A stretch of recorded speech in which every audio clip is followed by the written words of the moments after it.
नमस्कार दोस्तों, नमः शिवाय। जीवन ज्योति चैनल में आप सभी का हार्दिक स्वागत करती हूं। दोस्तों, आज की वीडियो होगी नवरात्रि के विषय में, जिसमें कि आप लोग जानेंगे कलश स्थापना की बिल्कुल सरल और संपूर्ण विधि, साथ ही पूजा की बिल्कुल सरल विधि आप लोग जानेंगे। किस प्रकार से स्वयं आप लोग घर पर चौकी की स्थापना और कलश की स्थापना कर सकते हैं, पूजा आपको किस प्रकार से करनी है, साथ में प्रतिपदा तिथि कब से प्रारंभ हो रही है, कलश स्थापना का जो शुभ समय है वो क्या होने वाला है, और प्रतिपदा तिथि कब समाप्त हो रही है, आपको किस समय में कलश स्थापना कर लेना है। तो संपूर्ण जानकारी आपको इस वीडियो में मिलेगी।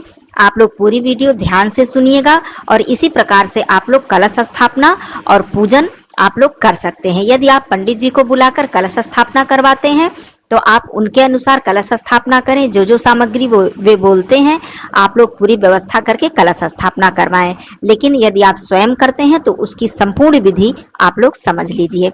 जयंती मंगला काली भद्रकाली कपालिनी दुर्गा क्षमा शिवा धात्री स्वाहा स्वधा नमोस्तुते। चैनल पे पहली बार हैं तो चैनल को सब्सक्राइब कर लीजिएगा। वीडियो आपको पसंद आता है तो इसे एक लाइक जरूर कीजिएगा।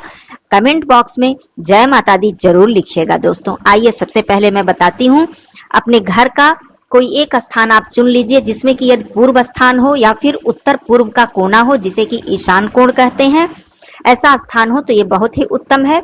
उसे आप स्वच्छ कर लीजिए, गंगा जल इत्यादि छिड़क कर वहां पर पवित्र कर लीजिए उस स्थान को। यदि आप अपने घर के मंदिर के पास ही स्थापना करते हैं तो ये और भी अच्छी बात है।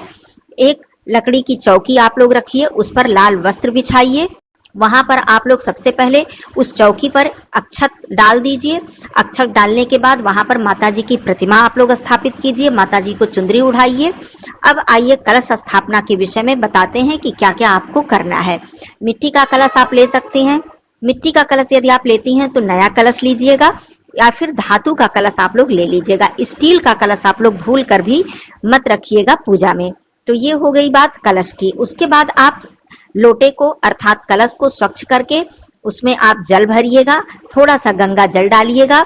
उस कलश के जल में गांठ वाली हल्दी, सिक्का, लौंग, पुष्प, दूर्वा, सुपारी इत्यादि आप लोग डालकर उस कलश के जल को तैयार कर लीजिएगा। उसके बाद आम या अशोक के पंच पल्लव, 5 पत्ते, पांचों पत्ते एक ही में यदि जुड़े हों तो ये बहुत अच्छी बात है। जैसे एक पतली सी शाखा तोड़ लीजिए जिसमें कि 5 पत्ते इकट्ठे हों, अच्छी बात है। अलग अलग रहे हों तब भी कोई बात नहीं है। उसमें आप लोग पंच पल्लव डालें। पंच पल्लव डालने के बाद एक नारियल लें, जो पानी वाला पूजा का नारियल आता है, उसमें आप नया एक लाल कपड़ा या चुंदरी आप लपेट दें। उसके बाद उसे मौली से बांध दें। उस कलश पे जिस पे आपने पंच पल्लव रखा है उसके ऊपर आप लोग नारियल स्थापित कर दें।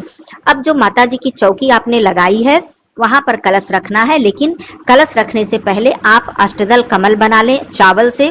चावल को आप कलर भी कर सकती हैं, हल्दी से या लाल कलर से, गुलाबी कलर से, या फिर सफेद चावल भी ले सकती हैं। अष्टदल कमल नहीं बना सकती हैं तो चावल की एक ढेरी आप रखकर उस पर कलश की स्थापना कर दें। ये हो गई कलश की स्थापना। अब आप वहीं माता जी के चौकी के पास ही, यदि आपकी चौकी बड़ी है तो चौकी पर ही, नहीं तो कोई दूसरा आसन आप देकर वहां पर अखंड ज्योति की स्थापना कर लें और वहां पर ज्वारे जिसमें आप जिस पात्र में बोएंगी उसकी स्थापना कर लें। अलग से आप कोई चौकी लगाना चाहती हैं तो लगा सकती हैं यदि जगह नहीं है, लेकिन जमीन पर आपको किसी भी सामग्री को नहीं रखना है। उसके बाद आप माता जी के समक्ष नवग्रह की स्थापना कर लें। नवग्रह आप चावल से भी कर सकती हैं, चावल की छोटी छोटी 9 जगह ढेरी लगाकर, या फिर सुपारी से भी नवग्रह की स्थापना कर सकती हैं। उसके बाद आप गौरी गणेश जी की स्थापना कर लें, सुपारी से या फिर गाय के गोबर से। गौरी गणेश जी की स्थापना करने के बाद चौकी पे जितनी स्थापना आपको करनी है वो सारी संपूर्ण हो जाती है। अखंड ज्योत आपने रख ली। अखंड ज्योत जलाने से पहले आपको, वो माँ लक्ष्मी जी का स्वरूप है, उन्हें भी आपको आसन देना होता है। नीचे अष्टदल कमल या फिर स्वास्तिक या छोटी सी रंगोली बनाकर आप उस पर अखंड ज्योत रखेंगी। अखंड ज्योत आपको वैसे ही नहीं रखना चाहिए, बिना आसन दिए आपको अखंड ज्योत नहीं रखना चाहिए। ये सारी चीजें हो गई। अब आइए बात करती हूँ कि आपको पूजा कैसे करना है, बिल्कुल सरल विधि से। आइए सबसे पहले मुहूर्त समझ लेते हैं। 15 अक्टूबर दिन रविवार से शारदीय नवरात्रि प्रारंभ हो रही है। प्रतिपदा तिथि प्रारंभ हो जाएगी 14 अक्टूबर को रात्रि में 11:24 पर और यह प्रतिपदा तिथि समाप्त होगी 15 अक्टूबर को दोपहर में 12:32 पर। कलश स्थापना का शुभ मुहूर्त क्या होगा? यह होगा सुबह 10:30 से लेकर 12:30 तक, जिसमें कि अभिजीत मुहूर्त आपको प्राप्त होगा 11:48 से 12:30 तक। 12:32 पर प्रतिपदा तिथि समाप्त हो जा रही है, इसलिए श्रेष्ठ यही होगा कि प्रतिपदा तिथि में ही आप लोग कलश की स्थापना कर लें। सारे कार्य हो जाएंगे। उसके बाद आप पूजा कैसे करेंगी? पूजा के लिए सबसे पहले लाल आसन ले लें। नवरात्रि में यदि आप लाल आसन रखती हैं तो ये बहुत ही श्रेष्ठ होता है। सबसे पहले आप नहा धोकर स्वच्छ वस्त्र धारण करें। जैसा कि प्रथम दिन मां शैलपुत्री जी की पूजा की जाती है, इस दिन पुरुष भाई जो है वो सफेद वस्त्र धारण कर सकते हैं, महिलाएं क्रीम कलर के या लाल कलर के भी वस्त्र धारण कर सकती हैं। वैसे मैं बता दूं, लाल रंग के वस्त्र, पीले रंग के वस्त्र आप पूरे नवरात्रि के 9 दिन तक धारण कर सकती हैं, इसमें कोई दिक्कत नहीं है।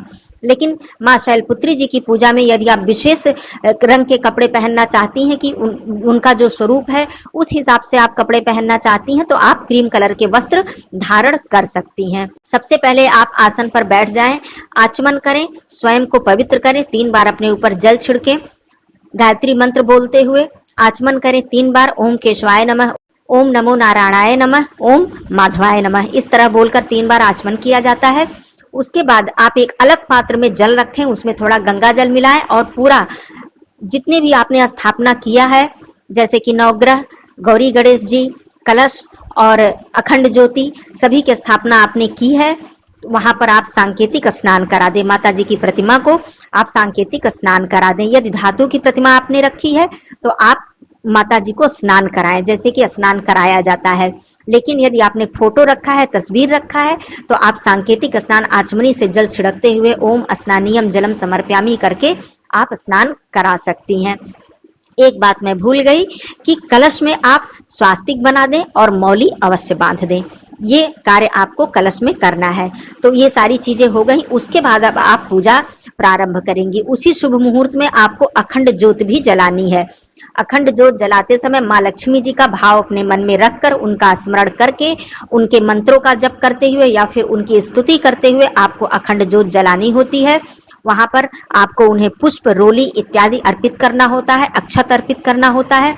ज्वारे जो आपने बोए हैं वो साक्षात माँ अन्नपूर्णा हैं, उनका भी पूजन आपको करना होता है। उसके बाद आपको सबसे सर्वप्रथम आप गौरी गणेश जी की पहले पूजा अर्चना कर लें। गणेश जी को आप सिंदूर अर्पित करें, दूर्वा अर्पित करें। माँ गौरी जी को आप लोग सिंदूर अर्पित करें। नवग्रह की आप लोग पूजा कर लें। कलश में स्थापित सभी देवी देवताओं का आवाहन करके उनकी पूजा अर्चना कर लें। जो अखंड ज्योत है, जैसा कि मैंने बताया, माँ लक्ष्मी जी की पूजा कर लें, अन्नपूर्णा जी की पूजा कर लें। अब माता जी की आपको पूजा करनी है। माता जी की पूजा करने के लिए आप बिल्कुल सच्चे मन से, भोले मन से, आपको कोई आवश्यकता नहीं है कि बहुत ज्यादा विधि विधान आपको नहीं मालूम है। हम गृहस्थ लोग हैं, साधारण लोग हैं, हम लोग साधारण रूप से पूजा करते हैं, माँ स्वीकार करती हैं। उनके चरणों में आप पुष्प अर्पित करें, उन्हें चंदन लगाएं, लाल रोली से या सिंदूर से चंदन लगाएं। आप फूलों की माला आपके पास है तो आप फूलों की माला अर्पित करें। उनके समक्ष भोग प्रसाद आप रखें। वैसे प्रथम दिन मां शैलपुत्री जी का जो प्रिय भोग है वो घी है, गाय का घी आप अर्पित कर सकती हैं। नहीं तो आपने जो भी भोग प्रसाद बनाया है या आपके पास जो भी है आप प्रेम से अर्पित करें। लौंग इलायची जो है ये मुख्य प्रसाद होता है नवरात्रि का। आप लोग प्रतिदिन लौंग इलायची माता जी को अवश्य ही अर्पित करें। ये सारी चीज करने के बाद दीपक आपने प्रज्वलित कर दिया। उसके बाद आप धूप, अगरबत्ती जो भी आपके पास है सुगंधित, उसे आप प्रज्वलित करके रख दें। इतना करने के बाद अब आप बैठकर माता जी का पाठ करें। सभी देवी देवताओं की पूजा करने के बाद जिस विधि से आपको आता है, जो भी स्तुति, जो भी श्लोक, जो भी मंत्र आपको आता है, अब माता जी का आपको पाठ करना है। पाठ के विषय में मैंने संपूर्ण वीडियो दी है। आप दुर्गा सप्तशती का पाठ करना चाहती हैं तो उसकी संपूर्ण विधि दी हुई है, चैनल पे वीडियो है, आप लोग देख सकती हैं। सिद्धि कुंजिका स्तोत्र करना चाहती हैं तो उसकी भी विधि दी हुई है। या फिर केवल आप दुर्गा चालीसा का पाठ कर सकते हैं, माता जी के मंत्रों का जप कर सकती हैं। कुछ नहीं कर सकते हैं तो नवरात्रि में 9 दिन आप केवल नवार्ण मंत्र का जप कर लें तो ये भी बहुत ही उत्तम होता है। या फिर माता जी के किसी भी एक मंत्र को आप ले लें, उसका जप आप प्रतिदिन कर सकते हैं। माँ विंध्यवासिनी जी का स्तोत्र का आप पाठ कर सकती हैं। इस तरह से अनेकों अनेक तरीके से माता जी की पूजा हम कर सकते हैं। ये हमारी श्रद्धा है, हमारी भक्ति और हमारे सामर्थ्य के ऊपर निर्भर करता है। तो इस तरह से आप पूजा अर्चना कर लें। उसके बाद आप माता जी की आरती करें प्रेम से। आपके घर में जितने भी परिवार के सदस्य हों सभी लोग मिलकर माता जी की आरती करें, उनको नैवेद्य अर्पित करें। अंतिम में आप क्षमा प्रार्थना करें। आसन के नीचे जल गिराएं, 3 बार अपने नेत्रों में और मस्तक पर लगाएं। ओम इंद्राय नमः, ओम इंद्राय नमः, ओम इंद्राय नमः 3 बार आप बोलें। उसके बाद क्षमा प्रार्थना करने के बाद आप अपने पूजा स्थल से उठ सकते हैं। ये थी बिल्कुल सरल विधि, कलश स्थापना और समस्त पूरी चौकी की स्थापना की विधि थी और सरल पूजा विधि थी। अब बात आती है, यदि आप व्रत नहीं रखते हैं तो क्या सारी स्थापना आप कर सकते हैं? कलश, अखंड ज्योति, पाठ इत्यादि बिल्कुल कर सकते हैं। 9 दिन का आप व्रत नहीं है, एक भी दिन का आप व्रत नहीं है, तब भी आप समस्त स्थापना कर सकते हैं और माता जी का पाठ भी कर सकते हैं। या फिर दूसरी बात, ऐसा भी प्रश्न आता है बहुत से भाई बहनों का, हम 9 दिन का व्रत तो हैं लेकिन हम कलश स्थापना नहीं कर रहे हैं, अखंड ज्योति नहीं जला रहे हैं। तब भी आप बिल्कुल साधारण रूप से अपने घर के मंदिर में या फिर एक चौकी पर माता जी की प्रतिमा रखकर आप 1 लोटा जल प्रतिदिन रखें, 1 दीपक प्रज्वलित करें।